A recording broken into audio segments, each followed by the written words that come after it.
ইসলামী এবং 11 দলের প্রার্থীদের বিরুদ্ধে সন্ত্রাস, গুজব, মিথ্যা ছড়িয়ে দিয়ে আবার অন্যায়ভাবে জোর করে ক্ষমতায় যেতে চান। খুলনাবাসী শুধু নয়, দেশবাসী বারবার প্রতারিত হয়েছে। দুর্নীতি, চাঁদাবাজি, ভিন্নমতের দমন, বিচারালয়কে হস্তক্ষেপ করে কর্তৃত্ববাদী শাসনের সাথে তাদের সম্পর্ক ছিল। বাংলাদেশের মানুষ আর তাদের কখনো গ্রহণ করবে না। নির্বাচনের এই ময়দানে আমরা দেখতে পাচ্ছি আমাদের বন্ধু রাজনৈতিক দলের প্রার্থীরা হুমকি দিচ্ছেন, দাঁড়িপাল্লার ভোট দিলে তোমরা কেন্দ্রে যাবে না, দাঁড়িপাল্লার মিটিংয়ে গেলে পা ভেঙে দেব। হিন্দু সনাতন ধর্মের ভাইদেরকে হুমকি দেওয়া হচ্ছে, দাঁড়িপাল্লার পক্ষে দিলে তোমাদেরকে দেখিয়ে দেওয়া হবে। মা বোনদেরকে, মহিলাদের গণসংযোগ মিটিংয়ে গেলে তাদেরকে লাঞ্ছিত করা হচ্ছে, হামলা করা হচ্ছে।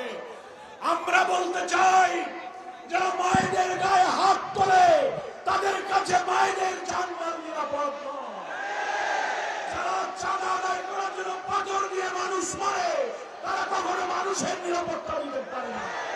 ক্ষমতায় যাওয়ার আগে হাট দখল, বাস স্ট্যান্ড দখল, বালুঘাট দখল, ফেরিওয়ালা, বাদামওয়ালার কাছ থেকে যারা চাঁদা নেয়, হিন্দুদের পরিবার দখল করে, তারা কি করে মানুষের নিরাপত্তা দেবে?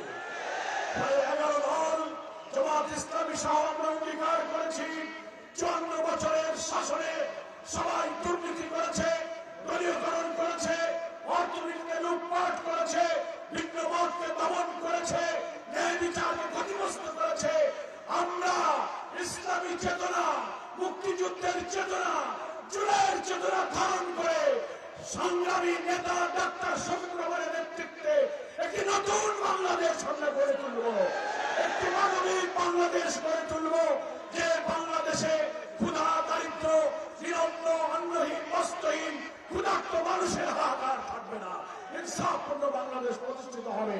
সেই লক্ষ্যে 11 দলের যার যেখানে প্রতীক, খুলনাতে আমাদের 6টি আসনের 5টি আসনের প্রতীক দাঁড়িপাল্লা, আর একটি আসন রূপসা দিনইয়ায় হাত ধরি। আমরা এই সব প্রতীকে ভোট দিয়ে 11 দলের প্রার্থীকে আমরা বিজয়ী করবো। সবাইকে রাজি আছে? আমরা খুলনার বিশেষায়িত হাসপাতাল একটা আছে, সেখানে আধুনিক যন্ত্রপাতি নাই, চিকিৎসার সংকট। কর্তৃত্ববাদী শাসকেরা এক সময় এই হাসপাতালকে নিয়ে রাজনীতি করেছিল।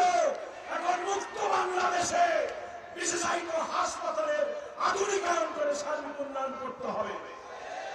বন্ধ মিল কারখানা, খালিশপুর, খুলনা, নিউজপ্রিন্ট, হারবোর্ড, পাটকল, চিনিকল, ম্যাচ ফ্যাক্টরি, টেক্সটাইল মিল সব বন্ধ হয়ে গেছে।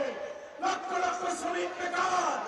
নতুন বাংলাদেশ যদি আমরা জামাতের নেতৃত্বে করতে পারি, বন্ধ মিল কারখানা চালু করে শ্রমজীবী দুঃখী মানুষের মুখে হাসি ফোটাতে হবে।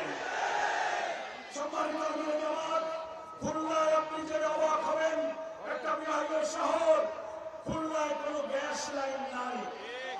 বাংলাদেশের সব প্রায় গুরুত্বপূর্ণ শহরে গ্যাস লাইন পৌঁছে গিয়েছে। আমাদের খুলনায় পাইপ লাইনের মাধ্যমে গ্যাস সরবরাহের দাবি আমাদের দীর্ঘদিনের। আশা করি আপনার নেতৃত্বে দক্ষিণ অঞ্চলে পাইপ লাইনের মাধ্যমে গ্যাস সরবরাহ শুরু হবে।